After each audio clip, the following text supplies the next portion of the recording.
தளபதி அவர்களின் சொல்லுக்கிணங்க கழக பொதுச் செயலாளர் அவர்களின் வழிகாட்டுதல்படி விருதாச்சலம் சட்டமன்ற தொகுதி நல்லூர் வடக்கு ஒன்றியம் சார்பில் வேப்பூரில் இந்த தேர்தல் பணிமனையை வெகு சிறப்பாக திறந்து வைத்துள்ள ஒன்றிய கழக செயலாளர் அருமை தம்பி செல்வமணி அவர்களுக்கும் மற்றும் அவருடன் இருந்த கழக பொறுப்பாளர் அனைவருக்கும் முதல்ல நன்றியை தெரிவித்துக் கொள்கின்றேன்.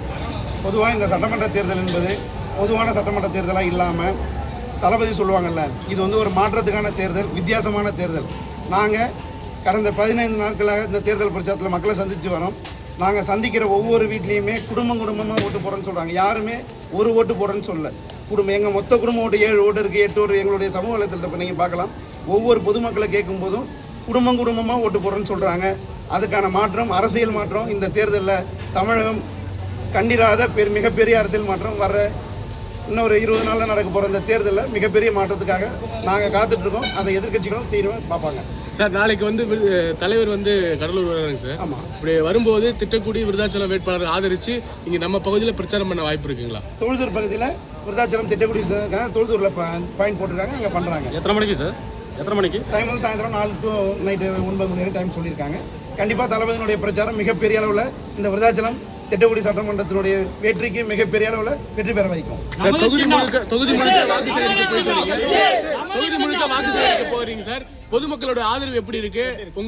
உங்களுடைய வெற்றி வாய்ப்பு எப்படி இருக்குங்க சார்? நான் தான் சொன்னேன், ஒவ்வொரு இடத்தையுமே பார்த்தீங்கன்னா நாங்கள் சந்திக்கிறது ஒரு மக்களை அவங்களுடைய ஒரு தனிப்பட்ட வாக்காளரை நாங்கள் சந்திக்க பார்க்குறேன்.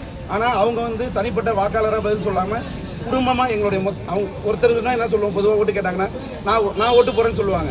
ஆனால் நாங்கள் சந்திக்கிற வரைக்கும் ஒருத்தர் ஓட்டு போகிறேன்னு சொல்ல, ஒருத்தங்க ஒரு வேட்பாளரை ஒரு பொதுமக்களை கேட்டால் 10 குடும்பம் 10 ஓட்டு எங்கள் குடும்பத்தில் இருக்குது, 5 ஓட்டு எங்கள் குடும்பத்தில் இருக்குன்னு குடும்பமாக தான் எங்களுக்கு வாக்களிக்கிறான்றாங்க.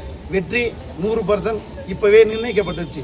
அதுக்கு சின்ன உதாரணம் தான், நான் வேட்புமனு தாக்கல் பண்ணும்போது கழக தலைவரினுடைய அவருக்காகவே 5000க்கும் மேற்பட்ட பொதுமக்கள் வந்து அணி திறந்து வந்து விருதாச்சலத்தில் மனு நாங்கள் அளித்தோம். அதுவே சாட்சி. அரசியல் வரலாற்றில் குழந்தைகள் அரசியல் பற்றி பேசுகிறாங்க, அதை பற்றி என்ன நினைக்கிறீங்க? அதாங்க பொதுவாக ஃபர்ஸ்ட் ஆஃப் ஆல் சொல்லிடுறேன், இளைஞர்கள் வந்து ஒரு நாள் அரசியல் சாக்கடைன்னு ஒதுக்கி இருந்தாங்க. இன்றைக்கி இளைஞர்கள் வந்து அரசியலில் உள்ளே வந்துட்டாங்க.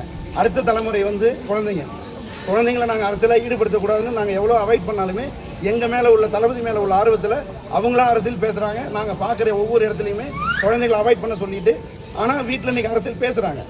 அதை நம்மளால் தடுக்க முடியாது. ஏன்னா அவங்களுக்கு இது அரசியல் தெரியுது. சின்ன பொண்ணு ஒரு 10வது படிக்கிற ஸ்டூடெண்ட் முதல் கொண்டு அரசியல்னால் என்னன்னு இன்றைக்கி தெரிகிறான். அவன் அவங்க வீட்டில் தாத்தா பாட்டியை கன்வின்ஸ் பண்ணுறாங்க, நீங்கள் தளபதிக்கு தான் போடணும், மாற்றத்துக்கான ஒரு வழியை கொடுங்கன்னு சொல்கிறாங்க. பொதுவாக மாற்றுக் கட்சி என்ன சொல்கிறாங்கன்னா, இவங்களுக்கு வந்து யங்ஸ்டர்ஸோடைய ஓட்டு மட்டும்தான் இருக்குன்னு சொல்கிறாங்க.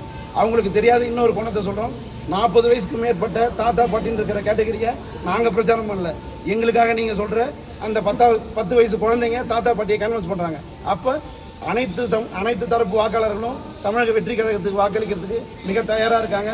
வெற்றியை தளபதி அவர்களுக்கு சமர்ப்பித்து அவர் முதலமைச்சர் அறையில் ஏற்றுவோம். நன்றி.